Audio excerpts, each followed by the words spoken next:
একটু পিছায় যান সবাই, তাহলে সবাই ভালো হবে। আর একটু পিছায় লাগবে না।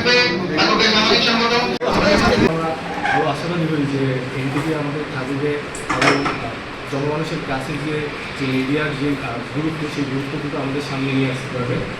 অভ্যুত্থান আমরা কিন্তু আন্দোলনে নেমেছিলাম এই মাসে, আজকে 3 তারিখ। এই জুলাই অভ্যুত্থানে আমাদের এনটিভি থেকে শুরু করে যে সকল টেলিভিশন আসলে আমরা ওই মুহূর্তে সাপোর্ট দিচ্ছিলাম, অনেকে সাপোর্ট দিতে পারছিলাম না সরকারের, ফ্যাসিস্ট সরকারের কারণে। সেই কারণে আমি সেই বিষয়টাকে নিন্দা জানাই। আমরা যেন স্বাধীনভাবে কাজ করতে পারি এবং গণমাধ্যম যেন স্বাধীনভাবে কাজ করতে পারে সেটা প্রত্যয় জানাচ্ছি। যেই আমার অনুভূতিগুলো জানানোর চেষ্টা করছি, সংক্ষিপ্ত নয় আজকের অনুষ্ঠানে, তাও বলছি তাকে আমি কোনো পাইনি।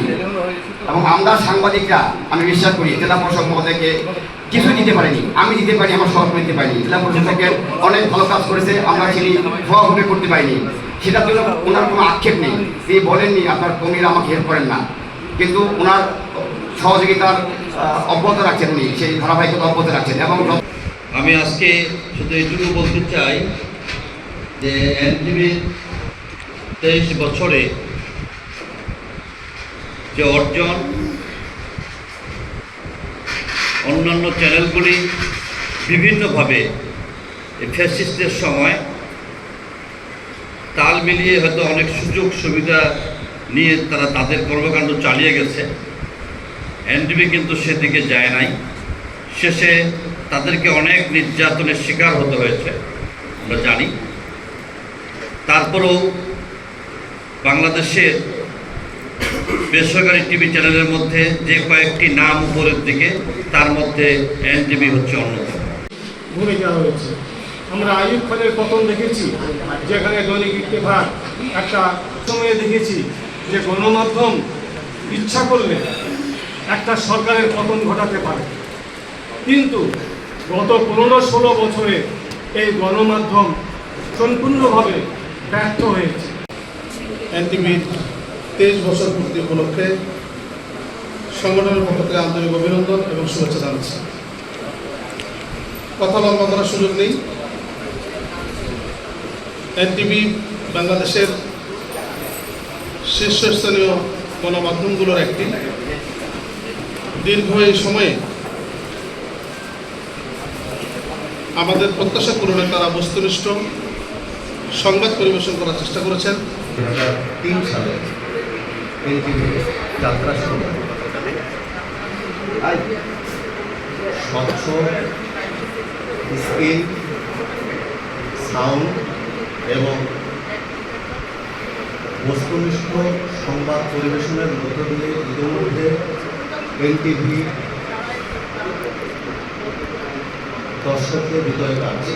আগে থেকেই এটা আমরা পাচ্ছি না, বিশেষ করে প্রধানমন্ত্রীর কার্যালয়ের সামনে দিয়ে যখন গাড়িটা আসতো, আমাদের ইউনিভার্সিটি গাড়ি দেখতাম যে এই যে সবুজ রং আর এরকম যে আগামী 3 তারিখে, জুলাই মাসের 3 তারিখে চালু হতে যাচ্ছে, তো এইগুলো দেখতে দেখতে অনেক দিন ধরে দেখেছি। ফলে এটা দেখলেই আমি সেই স্টুডেন্ট লাইফে ফিরে যাই, নস্টালজিক হয়ে যায়, ভালো লাগে। অনেক বছর পিছনে চলে যায়। সবাই আসলে ছোটো হতে চায়, শুধু ছোটরাই বড় হতে চায়, আর তাছাড়া বড়রা সব ছোটো হতে চায়। আমিও তখন ছোটো হয়ে যাই, ইউনিভার্সিটি লাইফে ফিরে যাই। এটা আসলে আমার জন্য অনেক একটা সুখকর স্মৃতি। তা আমি এনটিভির প্রতিষ্ঠাবার্ষিকীতে এনটিভির জন্য শুভেচ্ছা জানাচ্ছি। শুভেচ্ছা রইল, এই দিনটি বারবার ফিরে আসুক সফলতার সাথে। সাথে সাথে এই সাফল্য বয়ে নিয়ে যাবে আগামীতে, তার স্লোগানের সাথে ইংরেজি রেখে আমি কথাটি বললাম। আমরা যারা কাজ করি, আমাদের সমালোচনা সাংবাদিক ভাইয়েরা করবেন এই মিডিয়ার মাধ্যমে।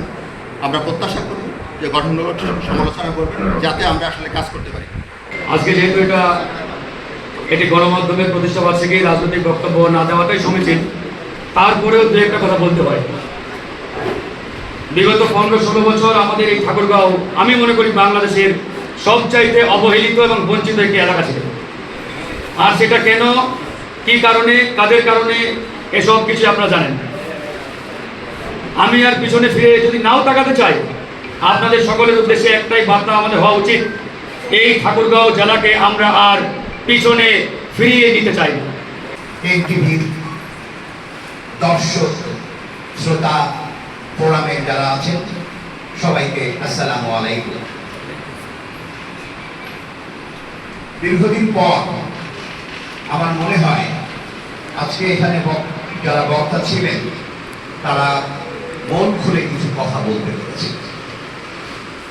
যে কথাগুলো গত 15-16 বছরে তারা বলতে পারেননি, সেই কথাগুলো বোধহয় আজকে তারা বলতে পারছেন। এটাই জুলাই অভ্যুত্থানের শুভ ফল। প্রতিষ্ঠার পর থেকে এনটিভি সাহসিকতার সাথে সততার সাথে তার কার্যক্রম পরিচালনা করে আজকে এই 23তম বার্ষিকীতে সে একটি ভালো অবস্থানে এসে দাঁড়িয়েছে। এই জায়গাটিতে এসে দাঁড়ানোর কারণে আমি এনটিভি কর্তৃপক্ষ সহ সকলকে আজকে শুভেচ্ছা জানাই এবং তাদের আগামীর পথ যেন আরো সুন্দর হয়, আরো মসৃণ হয় এবং যুগের সাথে তাল মিলিয়ে এনটিভি আগামীর পথে তাদের এই কার্যক্রম অব্যাহত রাখবে সে আশাবাদ ব্যক্ত করছি। আমরা সবাই জানি যে সংবাদ মাধ্যম সেটি হচ্ছে সময়ের প্রতিনিধিত্ব করে, সময়ের মুখপাত্র। এই বাংলাদেশের জন্মের পর, বাংলাদেশের অভ্যুদয়ের পরে আমরা অনেকটা সময় পার হয়ে এসেছি, কিন্তু একটি বলিষ্ঠ সংবাদ মাধ্যম যেটি সর্বস্তরের মানুষের কাছে গ্রহণযোগ্যতা পেয়েছে, সেরকম বলিষ্ঠ কোনো সংবাদ মাধ্যমের কথা আমরা যদিও বলতে না পারি। এনটিভি সেই জায়গাটিতে অনেকটা তার সততা এবং তার যে আগামী প্রতি বা তার সমাজ সংস্কারের প্রতি কার্যের দায়িত্ব সেটা অনেকটাই পালন করতে পেরেছে।